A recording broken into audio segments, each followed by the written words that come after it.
नमस्कार, मैं पूजा। बिहार न्यूज में आपका स्वागत है। खबरों की ओर बढ़ने से पहले एक नजर आज की सुर्खियों पर। सब जूनियर राष्ट्रीय रग्बी में बिहार हुआ विजयी। नालंदा के 3 खिलाड़ी बनी चर्चा का विषय। बिहार की खेल जगत और प्रशासन ने की सराहना। गरीब परिवारों को रोजगार के लिए मिलेगी आर्थिक सहायता। 2 लाख रुपए से अधिक की मिलेगी मदद। 94 लाख चिन्हित गरीब परिवारों को मिलेगा लाभ।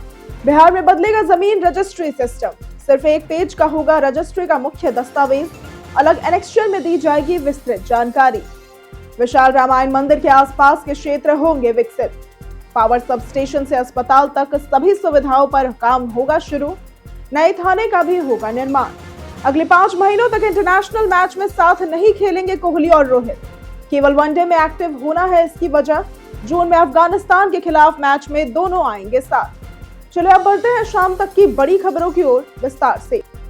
सब जूनियर राष्ट्रीय रग्बी में बिहार हुआ विजयी।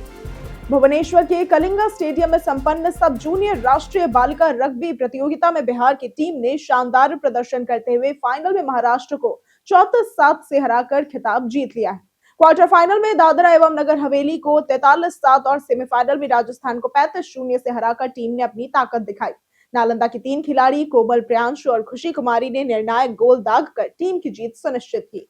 इस उपलब्धि को बिहार के खेल जगत और प्रशासन ने सराहा और खिलाड़ियों के उज्जवल भविष्य की कामना की। यह जीत महिला खेलों और राज्य सरकार के प्रोत्साहन का प्रतीक है। बिहार में ठंड से कुछ दिनों में मिलेगी राहत। अगले 3 दिनों में बिहार के अधिकतम और न्यूनतम तापमान में 2 से 3 डिग्री सेल्सियस की बढ़ोतरी होने की संभावना है, जिससे ठंड में आंशिक कमी आएगी। हालांकि सुबह और शाम ठंड का एहसास बना रहेगा। 2 दिनों तक राज्य के 1-2 स्थानों पर कोहरा छा सकता है।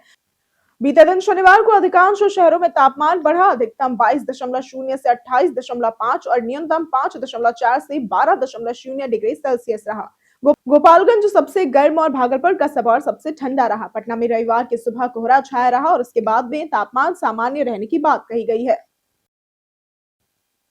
गरीब परिवारों को रोजगार के लिए मिलेगी आर्थिक सहायता।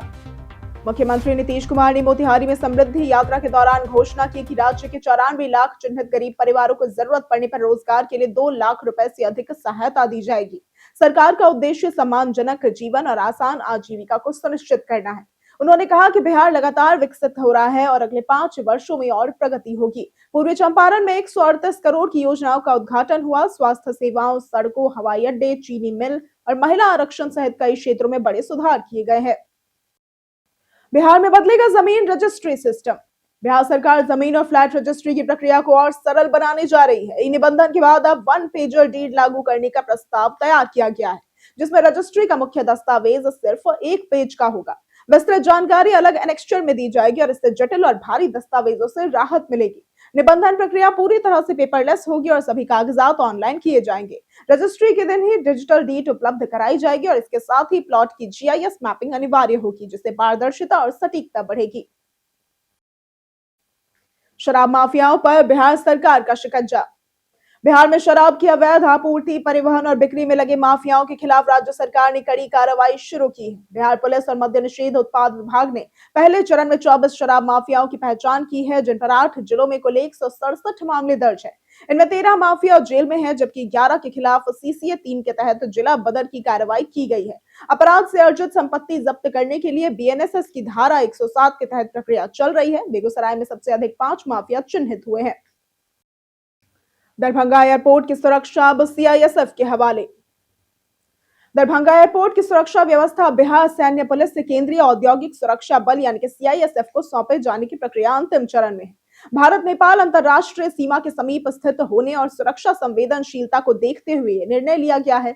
सांसद सह एयरपोर्ट सलाहकार समिति के चेयरमैन डॉक्टर गोपाल जी ठाकुर के आग्रह पर गृह मंत्रालय ने मैन पावर सर्वे को मंजूरी दी है। एयरपोर्ट पर 912 करोड़ की लागत से नया terminal, night landing system, cat 2 सुविधाएं, एलिवेटेड रोड, फुट ब्रिज और केंद्रीय बलों के लिए आवासीय व प्रशासनिक ढांचे की पहल भी तेजी से की जा रही है। विशाल रामायण मंदिर के आसपास के क्षेत्र होंगे विकसित।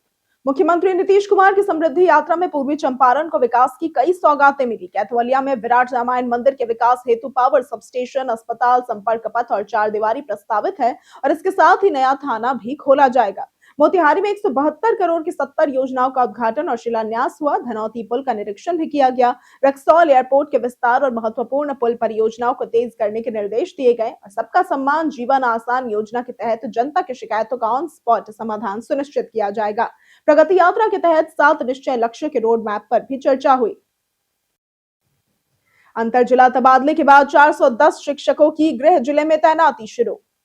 बिहार में अंतर जिला तबादले के बाद जहानाबाद जिले में 410 शिक्षक शिक्षिकाओं की तैनाती शुरू हो चुकी है, जिसे प्रशासनिक और सियासी दोनों रूप से अहम माना जा रहा है। ई शिक्षा कोष पोर्टल के जरिए पारदर्शी प्रक्रिया अपनाते हुए शिक्षक को उनकी पसंद के जिलों में पदस्थापना दी गई है। इनमें अधिकांश शिक्षक जहानाबाद के निवासी हैं, जो वर्षों से अन्य जिलों में कार्यरत थे। गृह जिले में लौटने से उन्हें पारिवारिक और सामाजिक राहत मिली है। विभिन्न वर्गों में हुई इन नियुक्तियों से शिक्षकों की कमी दूर होगी और शिक्षा की गुणवत्ता में सुधार की उम्मीद है। बिहार में पुलिस सर्किलों का होगा बड़ा पुनर्गठन। बिहार पुलिस मुख्यालय ने अपराध नियंत्रण, विधि व्यवस्था और अनुसंधान में सुधार के लिए राज्य के पुलिस अंचलों के पुनर्गठन का प्रस्ताव तैयार किया है। इसके तहत वर्तमान 357 पुलिस सर्किल में 195 नए सर्किल जोड़कर कुल 552 सर्किल किए जाएंगे। इससे आम जनता को शिकायत दर्ज कराने और न्याय प्राप्त करने में आसानी होगी, लंबी दूरी तय नहीं करनी पड़ेगी और पुलिस इंस्पेक्टरों के लिए निगरानी और अनुसंधान में सुविधा होगी। डीजीपी विनय कुमार की यह पहल पिछले वर्षों में बिहार पुलिस व्यवस्था का सबसे बड़ा प्रशासनिक सुधार माना जा रहा है, जिससे केस डिस्पोजल तेज होगा और पीड़ितों को जल्दी न्याय मिलेगा। पटना आरा सासाराम 4 लेन के लिए लगेगा जमीन मुआवजा कैंप। पटना आरा सासाराम NH 119A 4 लेन परियोजना के लिए जमीन अधिग्रहित होने वाले मालिकों के लिए प्रशासन ने 19 से 28 जनवरी तक विशेष मुआवजा कैंप लगाने का फैसला किया है। इन कैंपों में राजस्व, भूमि सुधार, NHAI, पथ निर्माण विभाग और पुलिस प्रशासन के अधिकारी मौजूद रहेंगे।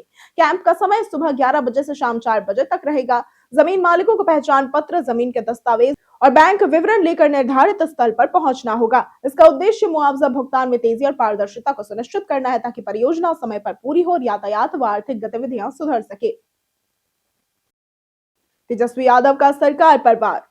नेता प्रतिपक्ष तेजस्वी यादव ने बिहार की एनडीए सरकार पर तीखा हमला करते हुए राज्य की कानून व्यवस्था पूरी तरह से ध्वस्त होने का आरोप लगाया। उन्होंने कहा कि सरकार भ्रष्टाचारियों और अपराधियों का संरक्षण कर रही है और नाबालिग बेटियों, छात्राओं व महिलाओं पर अत्याचार पर आंख मूंदे बैठी है। मधेपुरा, खगड़िया और पटना में हुई विभत्स घटनाओं का हवाला देते हुए तेजस्वी ने कहा कि विरोध करने वालों पर पुलिस लाठीचार्ज और राजद नेताओं को जेल भेजा गया, जबकि अपराधियों को सुरक्षित रखा गया है। उन्होंने मुख्यमंत्री की चुप्पी और मीडिया से संवाद न करने की आलोचना की और चेतावनी दी कि जनता लोकतांत्रिक तरीके से जवाब देगी। इस साल के अंत तक राजगीर में होंगे भारत न्यूजीलैंड रग्बी मुकाबले। भारत और न्यूजीलैंड के मैत्री संबंधों के 100 वर्ष पूरे होने के अवसर पर दोनों देशों के बीच रग्बी मैचों का आयोजन किया जाएगा। ये मुकाबले नवंबर-दिसंबर में बिहार की राजगीर स्थित राज्य खेल अकादमी में होंगी, जिसमें भारत और न्यूजीलैंड की अंडर 20 महिला व पुरुष टीमें हिस्सा लेंगी। दिसंबर में भारतीय टीम न्यूजीलैंड जाकर 2 और मैच खेलेगी और इस संबंध में इंडियन रग्बी फेडरेशन के अध्यक्ष राहुल बोस ने बिहार सरकार के वरिष्ठ अधिकारियों से चर्चा की और अप्रैल में सीनियर नेशनल रग्बी चैंपियनशिप के आयोजन का प्रस्ताव रखा। यह आयोजन दोनों देशों की दोस्ती को और मजबूत करेगा। केंद्र सरकार की इथेनॉल नीति से बिहार उद्योग पर बढ़ा संकट। केंद्र सरकार की नई इथेनॉल खरीद नीति से बिहार का इथेनॉल उद्योग गंभीर संकट में है। तेल कंपनियों द्वारा खरीद 100% से घटाकर 50% किए जाने से राज्य के 14 डेडिकेटेड इथेनॉल प्लांट आधी क्षमता पर या पूरी तरह से बंद हो गए हैं। इससे हजारों मजदूर बेरोजगारी के कगार पर है और पलायन का खतरा बढ़ा है। फैक्ट्रियों का कहना है कि आधी क्षमता पर संचालन आर्थिक रूप से संभव नहीं। मांग घटने से मक्का और टूटे चावल के दाम गिरे हैं, जिससे किसान भी नुकसान झेल रहे हैं। समाधान अगर ना हुआ तो रोजगार सृजन का सपना टूट सकता है। जमुई में भारी मात्रा में विदेशी शराब हुई बरामद। बिहार में शराबबंदी के बावजूद तस्करी जारी है। जमुई में डुमरी चेक पोस्ट पर उत्पाद विभाग की टीम ने गुप्त सूचना के आधार पर एक डाक पार्सल वाहन से 1863 लीटर विदेशी शराब बरामद की, जिसकी कीमत लगभग 22 लाख रुपए बताई जा रही है। मौके से 2 तस्कर अभिषेक राम खैरा थाना अमारी और राजेश रावत भोड़ गांव गिरफ्तार हुए। उत्पाद अधीक्षक सुभाष कुमार ने बताया कि यह कार्रवाई गुप्त सूचना पर की गई और दोनों आरोपियों से पूछताछ के बाद उन्हें न्यायालय में पेश कर न्यायिक हिरासत में भेजा जाएगा। ये विभाग की लगातार सफलता का एक उदाहरण है। अगले 5 महीनों तक इंटरनेशनल मैच में साथ नहीं खेलेंगे कोहली और रोहित। इंदौर में आज 18 जनवरी को भारत और न्यूजीलैंड के बीच 3 मैचों की वनडे सीरीज का आखिरी मुकाबला होगा। इस मैच के बाद रोहित शर्मा और विराट कोहली अगले 5 महीने तक इंटरनेशनल क्रिकेट में साथ नहीं खेलेंगे। दोनों ने टेस्ट और टी20 क्रिकेट से पहले ही संन्यास ले लिया है, इसलिए केवल वनडे में ही एक्टिव है। जून तक कोई वनडे मैच नहीं है और टी20 वर्ल्ड कप व आईपीएल के दौरान दोनों अलग-अलग टीमों में खेलेंगे। टीम इंडिया की अगली वनडे सीरीज जून में अफगानिस्तान के खिलाफ होगी, जहां फिर से रो को एक साथ खेलेंगे।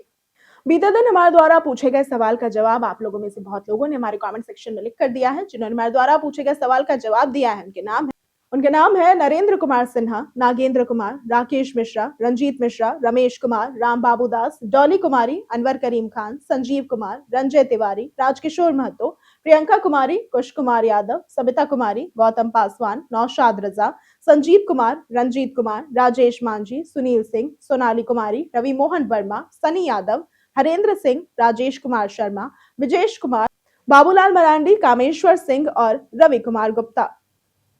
इसी के साथ बढ़ते हैं आज के सवाल की ओर। आज का सवाल है, आपको क्या लगता है आज के युवाओं के लिए सबसे बड़ी चुनौती क्या है? आप अपना जवाब हमें हमारे कमेंट सेक्शन में लिखकर जरूर बताएं। आज के लिए सिर्फ इतना ही। बिहार की तमाम खबरों के साथ बने रहने के लिए देखते रहें बिहारी न्यूज, और साथ ही अगर आप यूट्यूब चैनल पर देख रहे हैं तो चैनल को सब्सक्राइब करें, और अगर आप फेसबुक पेज पर देख रहे हैं तो लाइक और फॉलो जरूर करें।